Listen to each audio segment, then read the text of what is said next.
जय श्री श्याम, राधे राधे। आज अपन बात कर रहे हैं करवा चौथ के उद्यापन की कि अपन करवा चौथ का उद्यापन कैसे करें। तो करवा चौथ जो है कार्तिक बदी में जब चतुर्थी तिथि होती है उस दिन इसका व्रत किया जाता है। तो शादी के 2 साल बाद ये व्रत अपन कभी भी कर सकते हैं। इस उद्यापन के लिए अपने को कुछ तैयारियां करनी पड़ती है, तो उन तैयारियों की एक लिस्ट है तो मैं इसमें डाल दूँगी। उसमें क्या होता है, करवा चौथ के एक दिन पहले अपने मेहंदी लगवा लेते हैं और 13 करवे तो मिनसने के और 1 करवा जो होता है अपनी सास का या कहानी का मानो उसको लेते हैं। तो इस तरह से 14 करवे अपने को लेने होते हैं, जो आप मिट्टी के भी ले सकते हैं, चीनी के भी ले सकते हैं, जैसे आपके यहाँ होता है। और ये दोनों ही अवेलेबल नहीं हो तो आप एक स्टील का, उनकी जगह स्टील का भी ले सकते हैं। मोली चाहिए, लाल कपड़ा चाहिए करवे को बांधने के लिए, चीनी जो होती है वो करवे में भरी जाती है और कुछ लोग गेहूँ भी भरते हैं, जैसे आप करना चाहो वैसे कर सकते हो। और रोली चाहिए, चावल चाहिए और गेहूँ के दाने जो चाहिए वो कहानी सुनने के लिए चाहिए, गुड़ चाहिए कहानी सुनने के लिए, मोली चाहिए, 2 साड़ी, आपकी श्रद्धा हो तो 2 साड़ी, नहीं तो 1 साड़ी, पेटीकोट और ब्लाउज, और प्लस श्रृंगार का सामान जिसमें चूड़ी, बिंदी, काजल, हिंगलू, ये सब सामान कम से कम 7 आइटम तो होने ही चाहिए। तो ये आइटम जो होते हैं अपने सास के लिए होते हैं, उनको देने के होते हैं, तो वो अपनी तैयारी करके रख लें। और करवे के साथ साथ दक्षिणा के 14 लिफाफे भी बनाने पड़ेंगे। तो 1 लिफाफा तो सास के लिए होगा, बाकी 13 जो औरतें जिमेंगी उनके लिए होगा। 13 औरतों को खाने के लिए निमंत्रण देना होगा, या फिर उनके घर पर अपन खाना भेजेंगे तो उनकी लिस्ट पहले से अपने को बनानी होगी। और फिर अपने को खाना में क्या बनवाना है क्या नहीं, तो उसकी भी अपने को तैयारी करवानी होगी कि खाना अपन कैसे बनाएं। तो चलिए अब अपन बात करते हैं करवा चौथ का उद्यापन अपन कैसे करें।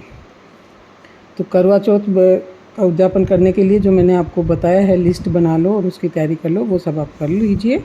अब करवा चौथ पर आपने हाथों में मेहंदी लगवा ली और जिस दिन करवा चौथ है उस दिन आपने सिर धो लिया। और उसके बाद क्या होता है कि करवा चौथ वाले दिन जब अपन कहानी सुनते हैं उसके बाद ही चाय पानी या कुछ भी जो है अपन बाद में लेते हैं, पहले अपन नहीं लेते हैं। तो अब हम क्या करेंगे, जब अपन कहानी सुनेंगे उस टाइम में हमें 14 करवे चीनी के भरकर मूली बांधकर लाल कपड़े से बांध लेंगे और हर 14 के 14 करवे पर हम रूली से स्वास्तिक कर लेंगे।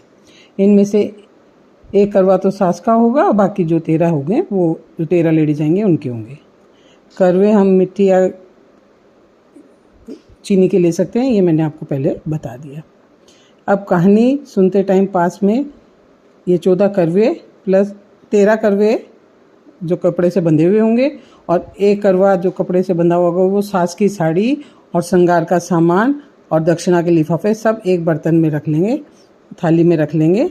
और एक बर्तन पे अपन 13 जगह 4-4 पूड़ी प्लस उन पूड़ियों के ऊपर हलवा रख लेंगे, क्योंकि वो जो औरतें जिमने आएंगी उनके लिए अपन को मिनसना होता है, वो सामान अपन पास में ही रख लेंगे। और जब या फिर आप सबके घर भिजवाना है आपको खाना, तो जो 13 पैकेट आपने खाने के बनवाए हैं तो वो खाने के पैकेट आप रख लीजिए। अब अपन क्या करेंगे, कहानी सुन ली, अब उसके बाद जो भी 13 खाने के पैकेट और जो सास का सामान जो है, साड़ी और सुहा का सामान और करवा जो है, उन सब के ऊपर अपन रोली के छींटे लगा देंगे और चुनरी या साड़ी के पल्ले को हाथ में लेकर हाथ जोड़कर इस सामान के ऊपर से 7 बार घुमाकर मिनस देंगे और चौथ माता से प्रार्थना करेंगे, हे चौथ माता, मैं आपका उद्यापन कर रही हूँ, इसको आप मान लीजिए और मेरे पति को स्वास्थ्य लाभ दें और लंबी उम्र दें और मुझे अमर सुहाग दें। जिस तरह मैंने आपके कपड़े निकाले हैं उस तरह मुझे लाल चुनरी मेरी हमेशा अमर रहें और मैं हमेशा सुहागन की तरह जीऊँ और हमेशा मैं सौभाग्यवती रहूँ। इस प्रकार से माता का आशीर्वाद लें। और अब यदि आप 13 सुहागिन औरतों को घर पर खाना खिला रही हो तो चाँद उगने के बाद अपन जब अर्घ्य दे देते हैं, उसके बाद जो 13 जगह हलवा पूड़ी पर हाथ फेरे थे वो सबको खाने में परोस दें और सबको खाना खिलाकर टीका निकालकर उन्हें 1-1 करवा और दक्षिणा देकर आशीर्वाद ले लें।